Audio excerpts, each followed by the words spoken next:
Permisi Bang, ya, silakan masuk. Terima kasih Ibu. Silakan masuk. Selamat siang. Siap, Pak.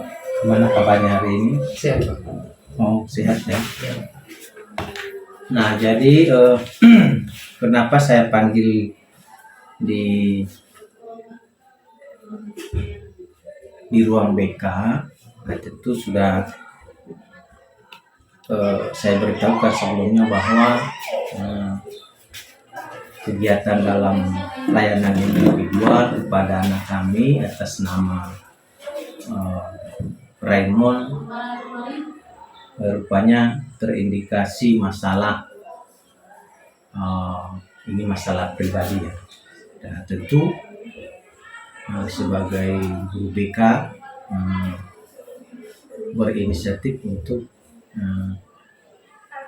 diperlukan untuk memperbaiki hal itu. Nah, tentu kepada anak kami barangkali sudah bisa hadir di sini itu terima kasih saya ucapkan atas kehadirannya, di mana tujuannya adalah untuk mengentaskan masalah pribadi yang kemarin sudah saya dengar dari wali kelas dan beberapa guru mata pelajaran yang lain yang menyampaikan kepada saya bahwa Anda ini rendahnya kepercayaan diri dalam mengungkap pendapat di dalam kelas. Artinya kurang berpartisipasi baik di dalam diskusi maupun di dalam proses KBM di kelas. Tentu dengan undangan saya, kehadiran Anda di sini barangkali tidak menjadi penghalang ya buat proses belajar Anda di kelas, dengan tujuannya untuk meningkatkan bagaimana Anda nyambung dengan pelajaran di kelas. Tentu oleh karena hal itu saya mau tahu apa persoalannya, dan tentu saya akan konseling. Nah, nanti Anda sampaikan kira-kira apa yang menjadi permasalahan selama ini. Walaupun sudah saya dengar tadi dari wali kelas dan Bapak Ibu guru yang lain, tentu itu bahan, belum tentu kan isu itu bisa menjadi kepastian dan menjadi suatu ketetapan bahwa Anda ini akan menjadi permasalahan atau hal itu menjadi permasalahan yang utama terutama di dalam pembelajaran kamu di kelas. Nah, oleh sebab itu sebelum kita mulai proses kegiatan ini, maka saya ajak Anda kita mulai dengan berdoa, dan berdoa kita mulai.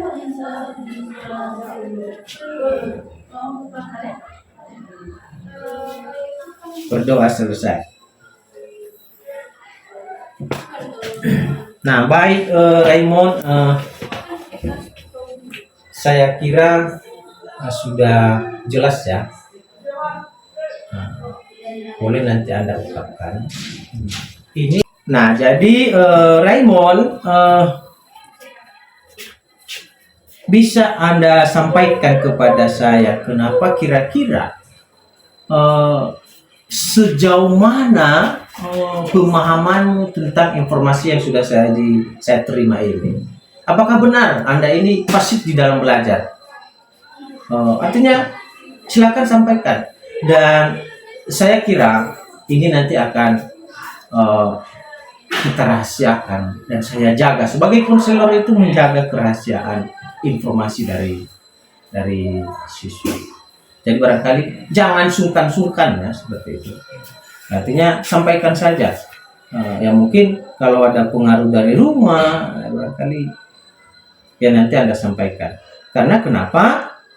Saya mengira ini kan permasalahan yang memang agak-agak meragukan. Kenapa? Karena keterlibatan Anda di dalam kegiatan belajar itu kurang. Nah, sehingga bagaimana prestasinya kan begitu.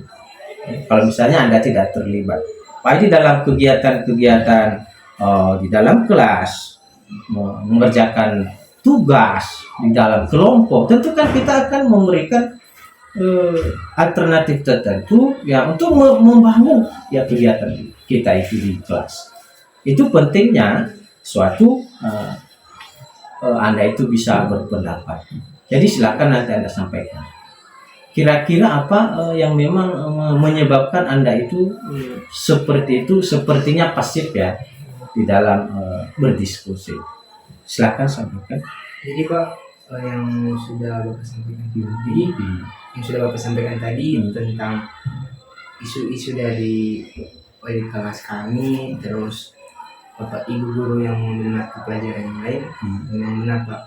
Karena saya sedikit pasif dalam kelas karena saya tidak percaya diri dengan diri saya sendiri, kurang percaya diri ya, apalagi di bagian dalam mengerjakan tugas, misalnya guru hanya siapa yang sudah siap tugas, mana yang matematika lah, ya, suruh untuk tampil di depan. Saya tidak ragu ya, saya tidak berani, takutnya nanti salah terus diejek kawan-kawan. Nah, jadi ejekan itu yang saya tidak mau. Nggak mau diejek, seperti itu. Makanya segan menyampaikan pendapat ya, seperti itu. Nah, jadi begini ya, saya lebih cenderung pada prosesnya seperti itu. Jadi nanti kalau misalnya di kegiatan di luar juga boleh. Kira-kira yang dari rumah apakah memang seperti itu? Di rumah sih kadang kalau disuruh sana ya, keluar, saya juga kurang percaya diri. Nanti malu-malu menghadapi orang. Malu-malu ya, takut itu ya, takut ya. Ya. Nah, jadi Raymond, artinya begini ya, saya kasih motivasi kepada Anda. Silakan dulu, ini salah satu video, tentu nanti akan saya ajak Anda untuk terbuka memperhatikan ini, sehingga kan ya mungkin jadi sebagai solusinya ya. Di mana nanti akan menjadi belajar Anda lebih baik juga. Kenapa? Kalau apa yang sudah saya bilang tadi, kalau misalnya kita kurang terlibat di dalam beberapa hal, termasuk di dalam kegiatan belajar maka sepertinya itu masih kurang pas menurut saya. Ya, mungkin apa yang sudah kamu sampaikan tadi itu kan karena malu seperti itu ya, ragu-ragu. Nah, dan tentu perlu pendewasaan diri di dalam hal itu. Nah, oleh karena itu saya tawarkan, silakan perhatikan video ini. Nanti di sana ada materi yang bisa mendukung Anda di dalam belajar. Kenapa harus Anda melakukan itu? Dan silakan Anda saksikan nanti ya.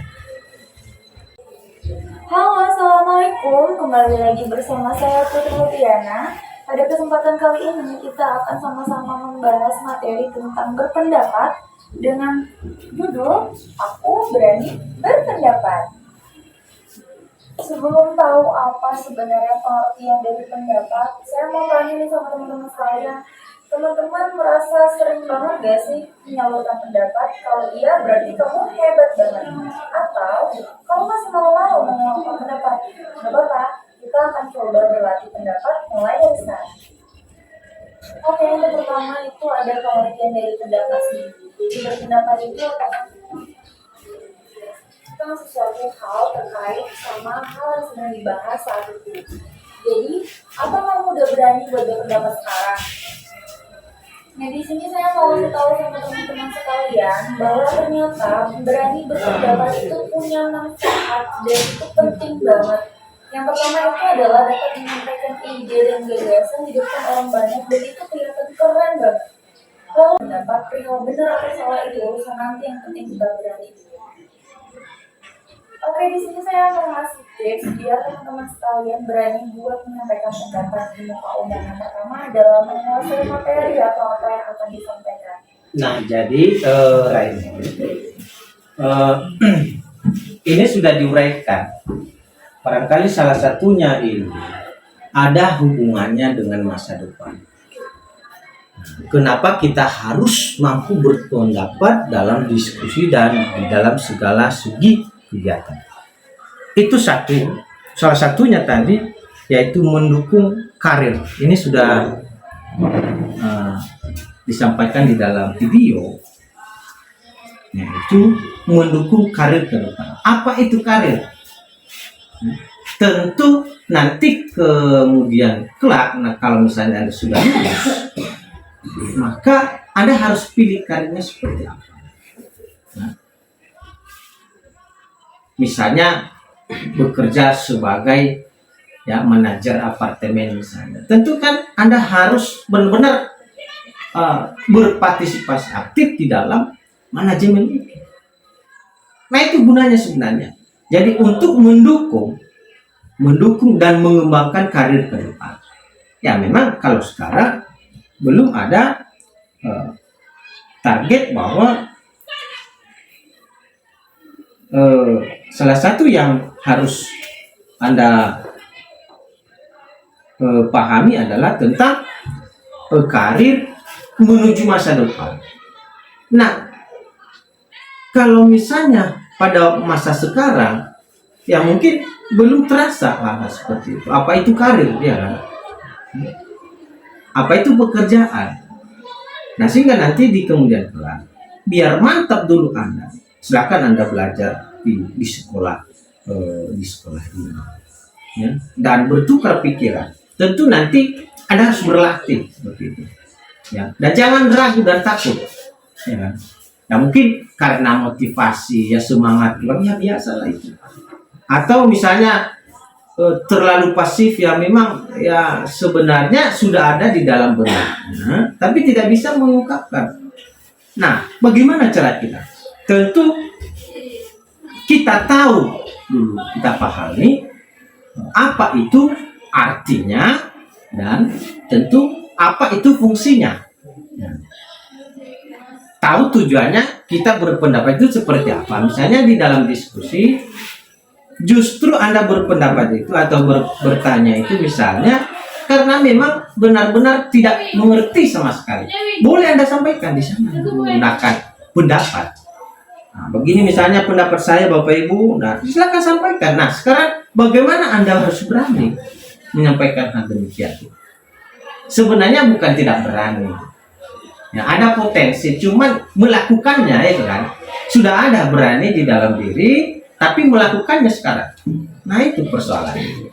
Nah, tentu apa yang sudah saya sampaikan tadi, apa gunanya ya kan? Tentu Anda harus tahu itu. Ya. Sehingga nanti ketika tahu gunanya, Anda pahami, maka apa yang sudah disampaikan tadi bisa mendukung Anda ke depan seperti itu. Nah, kita lanjutkan video ya. Ini penting banget. Ketika kita sudah menguasai bahan materi yang akan kita bahas, maka kita akan merasa pede dan itu akan menambah kepercayaan diri kita, dan kita akan lebih berani lagi untuk menyampaikan pendapat karena nggak akan takut salah. Karena kan kita udah menguasai. Nah, ini sudah jelas di sini. Dia menerapkan bahwa tidak perlu takut salah. Tadi Anda mengatakan takut salah ya seperti itu. Tidak perlu. Ya, enjoy saja seperti itu, percaya diri. Tapi kalau saya lebih cenderung kalau misalnya ada saya berikan tanggapan, saya akan tulis pakai pulpen lalu menulis di dalam buku catatan, sehingga mudah untuk saya pahami. Kalau misalnya ditanya kepada saya ini pertanyaan dari mana, jelas di situ. Jadi kita kita bukan bertanya, bukan memberikan tanggapan yang memang hanya asal-asalan. Dan nanti kan kita dianggap ya nggak berpikir positif kan seperti itu. Jadi sepertinya itulah salah satu yang memang harus Anda lakukan. Jadi jangan takut salah ya. Iya Pak. Kemudian Menguasai materi. ya, Selanjutnya yang kedua itu adalah menguasai diri atau percaya diri, dan ini berkaitan sama tips yang pertama tadi. Jadi ketika kita sudah menguasai materi, bahan kita udah lengkap, kita udah bisa menyampaikan itu. nah jadi Anda harus menguasai materi ya. Jangan nanti kalau misalnya Anda diskusi tidak Anda menguasai materi, tentu itu mubazir hasilnya. Nanti pertanyaannya, nanti tanggapannya kemana-kemana. Nah, jadi harus fokus ya seperti itu. Dan itu dengan baik, maka kita akan merasa percaya diri dan itu dapat menambah nilai kita dalam menyampaikan pendapat itu lebih keren. Yang ketiga adalah menguasai audiens atau penonton. Seringkali ini kita merasa Ya, ini ada yang ketiga. Ini harus kita menguasai audiensi ya. Artinya menguasai kegiatan itu sehingga bisa kita terlibat di dalam ya, sebagai anggota, sebagai ketua dan sebagai personil lainnya, sehingga nanti bisa kita terlibat di dalam diskusi itu. rasa kayak kaku banget atau merasa malu buat ngomong di depan orang banyak. Tapi kita harus menanamkan prinsip bahwa saya bisa, dia belum tentu bisa. Saya berani buat ngomong di depan umum, dia belum tentu untuk berani buat ngomong di depan umum. Kalau kita menanamkan hal itu, maka kita akan bisa buat menguasai audiens dan kita akan lancar buat berpendapat di depan umum. Dan yang terakhir yang tidak kalah penting adalah menguasai medan atau lingkungan tempat kita berbicara. Jadi kalau misalnya kamu kesempatan untuk ngomong di depan orang banyak atau menjawab pertanyaan di kelas, kamu kuasai itu dengan menatap seluruh audiens yang ada di sana, maka kamu akan menguasai medan atau kamu akan menguasai lingkungan dan value kalian akan bertambah dan kalian akan tetap keren saat menyampaikan pendapat. Oke, itu tadi 4 tips untuk menyampaikan pendapat di muka umum. Semoga teman-teman sekalian bisa. Nah, jadi seperti itu. Artinya inilah salah satu contoh ya, trik-trik yang harus Anda kuasai. Tadi saya mengajak Anda untuk memahami itu yang pertama ya. Anda harus paham ya, apa itu diskusi. Yaitu membicarakan tentang hal-hal yang ada di dalam topik pembahasan materi pada saat itu. Tentu Anda harus terlibat. Itu dulu ya. Anda harus terlibat dan percaya diri. Kemudian tadi gunanya Anda harus tahu ya, yaitu mendukung karir Anda ke depan. Nanti kalau misalnya Anda sudah bermasyarakat, lalu Anda terlibat di dalam hubungan-hubungan sosial, di sana Anda gunakan hal-hal seperti ini. Kemudian bagian yang ketiga adalah harus punya niat benar. Ada niat kita, ya, didukung dengan percaya diri dan ada niat kita. Ini yang ketiga. Harus mau, walaupun ya tadi Anda mengatakan takut salah kan seperti itu. Jadi tidak perlu takut salah. Makanya justru itu kurang kita pahami, makanya kita sampaikan di forum. Dan harus menguasai, ya tadi itu sudah disampaikan, menguasai audiensi itu, menguasai materi yang harus dipelajari dalam diskusi. Itu barangkali. Kira-kira bisa Anda pahami seperti itu. Ya. Nah, satu contoh ini yang harus saya sampaikan kepada kamu, ya, tentang kurangnya minat di dalam belajar ini. Ada satu ilustrasi yang yang perlu Anda contoh.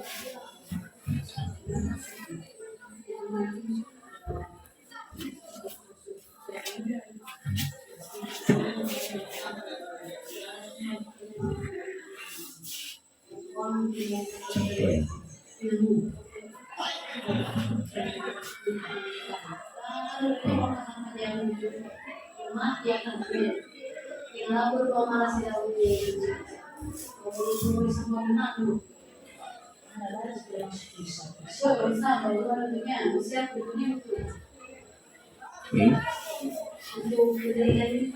Ini saya buat Anda bisa, ya, salah satu yang memberikan semangat kepada Anda, ya. Ini salah satu Anda harus belajar dari bannya. Silakan nanti simak baik-baik. Seorang anak memperhatikan ayahnya yang sedang mengganti ban mobil mereka. Mengapa ayahmu repot-repot mengerjakan ini dan tidak memanggil orang bengkel saja untuk mengerjakannya? Tanya si bocah. Nah, jadi ini hanya ilustrasi. Jadi ada ayah bicara kepada anaknya, lalu anaknya kebetulan mengganti ban mobil yang sudah kempes. Lalu anaknya bertanya, ya, mengapa ayahmu repot-repot mengerjakan ini dan tidak memanggil orang lain bekerja untuk mengerjakannya? Perhatikan jawaban ayahnya kepada anak ini. Perhatikan ada 6 tentang bahan ban. Pertama, ini ban itu selalu konsisten. Itu ya. Ban itu selalu konsisten. Tapi fungsinya selalu konsisten, ya kan? Apakah dipasang di sepeda roda 3, ya kan, seperti itu, di mobil, bahkan di kapal pesawat terbang, nah, seperti itu. Jadi dia konsisten. Ban tidak berubah menjadi segitiga atau segi 4. Itu kalau konsisten. Apa yang sudah saya sampaikan tadi, kita harus terlibat hampir sesuai dengan seperti itu. Ya. Kalau dia tidak konsisten, maka dia itu bukan ban. Yang kedua, ban selalu mengalami kejadian terberat ketika melewati jalan berlubang. Nah, ini tugas ban ini sebenarnya seperti apa? Ya, melalui medan yang berat, maka tugasnya sangat berat. Dia duluan yang merasakan saat melewati aspal panas. Dia juga yang merasakan ketika ada banjir. Ya, kalau misalnya ada banjir, dia yang lebih duluan, ya, seperti itu. Kemudian ban juga mengalami langsung, bahkan ketika menghadapi kotoran hewan, maka dia yang duluan menghadapi. Itu ban dan merasakannya. Bangkai hewan di jalan yang tidak dilihat si pengemudi, siapa yang pertama kali merasakan? Tanya ayahnya, ya kan, seperti itu. Tentu ban itu, kan, seperti itu. Jadi artinya ban ini menentukan, ya, opsi yang memang opsi yang lain. Kemudian bagian yang ketiga adalah ban selalu menanggung beban yang terberat. Ya, sudah pasti. Kalau mobil itu, ban mobil kan sudah dimuat di dalamnya muatan misalnya, maka yang merasakan adalah ban. Berarti di dalam pembelajaran Anda harus saling merasakan juga seperti itu. Bukan jadi ban, ya, seperti itu, jangan. Tetapi ilustrasi ini sebenarnya ikut partisipasi di dalam kegiatan belajar mengajar. Kemudian walaupun menghadapi beban berat ya, misalnya tadi beban beratnya sepertinya berat, Anda takut salah kan, seperti itu, anggap seperti itu, takut salah, dan itu berat sekali. Tapi di sini tidak atau selalu menanggung merasakan hal demikian. Walaupun berat, tapi dia mengungkapkan perasaannya. Begitu. Sehingga nanti nyambung di dalam kegiatan belajar. Yang keempat, itu yang ketiga. Tanggapan, ya, pertanyaan, itu tidak ada artinya. Tetapi di ruang lingkup pendidikan, di ruang lingkup sekolah, itu penting sekali. Apa yang sudah saya sampaikan tadi, ya, itu semua mendukung, ya, Anda ke depan. Seperti yang kita lihat video tadi, bisa mengembangkan karir dengan baik dengan membangun komunikasi, dengan berbicara kepada orang lain, cakap kepada orang lain, maka ada nilai plus. Barangkali kira-kira seperti itu menurut saya. Kalau memang ya nanti itu yang harus Anda perbaiki ke depan. Jadi mungkin ini saya mengajak Anda untuk memahami. Mudah-mudahan Anda paham tentang hal ini dan betapa pentingnya, gunanya ini semua, ya, berguna untuk diri sendiri. Sehingga apa yang sudah saya sampaikan ini, terima kasih semua.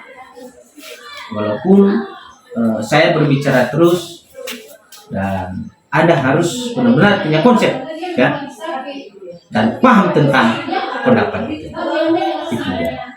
Artinya ke depan Anda bisa lebih kritik lagi, lebih terlibat lagi, dan harus ada semangat. Barangkali untuk hari ini kita sudah punya waktu sudah sekitar 30 menit. Nah, terima kasih Anda sudah mendengarkan saya, dan kegiatan ini kita akhiri dengan doa, ya. Kita tutup dengan doa dimulai. Doa selesai. Jadi seperti itu. Silakan Anda kembali di dalam kelas. Dan tentunya kedepannya akan saya evaluasi, ya. Ini kan walaupun masih banyak teman-teman yang lain yang mengalami hal ini, tetapi nanti kita sesuaikan waktunya ke depan untuk selesai. Jadi silakan Anda keluar, meninggalkan ruangan ini. Terima kasih motivasinya. Hati-hati.